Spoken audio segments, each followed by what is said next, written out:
ওইভাবে নামাজ পড়ো যেই নামাজের মধ্যে আছে মনোযোগ, ওই নামাজ পড়ো যেই নামাজের মধ্যে আছে ভয়।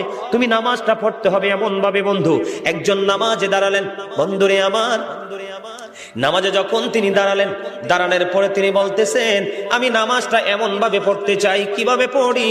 কই আমি নামাজটা এমন ভাবে পড়ি, যখন আমি নামাজে দাঁড়াই আমার কাছে মনে হয় আমি ফুলচেরাতের পোলের উপর দাঁড়িয়েছি। একটু যদি নড়বড় হয় আমি জাহান্নামে নিক্ষিপ্ত হব। তার মানে হলো আমি এতটাই মনোযোগের সাথে নামাজ পড়েছি যেন আমার নামাজটা বিন্দু পরিমাণ কোনো আংশিকভাবে যেন অগ্রহণযোগ্য বলে আল্লাহর কাছে গৃহীত না হয়। তিনি বলতেছেন আমার কাছে মনে হয় রে এটা আমার জীবনের শেষ নামাজ। আমি এতটা ভয়, এতটা আতঙ্ক নিয়ে, এতটা তাকওয়া নিয়ে নামাজ পড়ি। আমার কাছে মনে হয় আমার পিছনে যেন আজরাইল দাঁড়িয়ে আছে, ডানে বামে সালাম ফিরাতে দেরি রে, আমার কাছে মনে হয় আমার প্রাণ পাখিটা কেড়ে নিয়ে যাবে। আমি যখন নামাজে দাঁড়াই আমার কাছে মনে হয় আমি যেন বাইতুল্লাহর সামনে দাঁড়িয়ে আছি। আমার কাছে মনে হয় আমার ডান দিকে জান্নাত অবস্থিত, বাম দিকে আমার জাহান্নাম অবস্থিত। এমন তাকওয়া ভয় নিয়ে নামাজে দাঁড়াই, আর ওই নামাজের জন্যই রয়েছে বড় সফলতা। জোরে জোরে বলুন না সুবহানাল্লাহ, আর জোরে বলুন সুবহানাল্লাহ।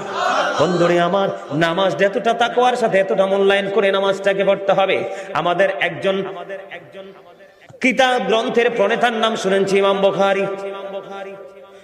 যিনি বুখারী শরীফ রচনা করেছেন, ইমাম বুখারীর নাম শুনছেন নিশ্চয় সবাই।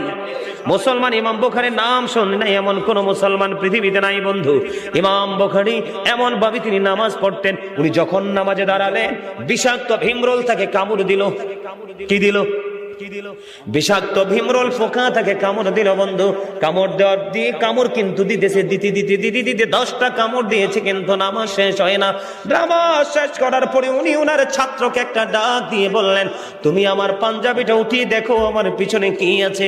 এবার চাইয়া দেখলো বিষাক্ত ভীমরুল পোকা তাকে কামড় দিয়েছে। এবার ছাত্রটাকে ডাক দিয়ে বলল আপনি কেমন করে সহ্য করেছেন? আপনার এত বিষাক্ত পোকা 10টা কামড় দিয়েছে, তার 20 দাঁত আপনার পিঠের মধ্যে বসিয়ে দিয়েছে, আপনি কি অনুভব করতে পারেন না?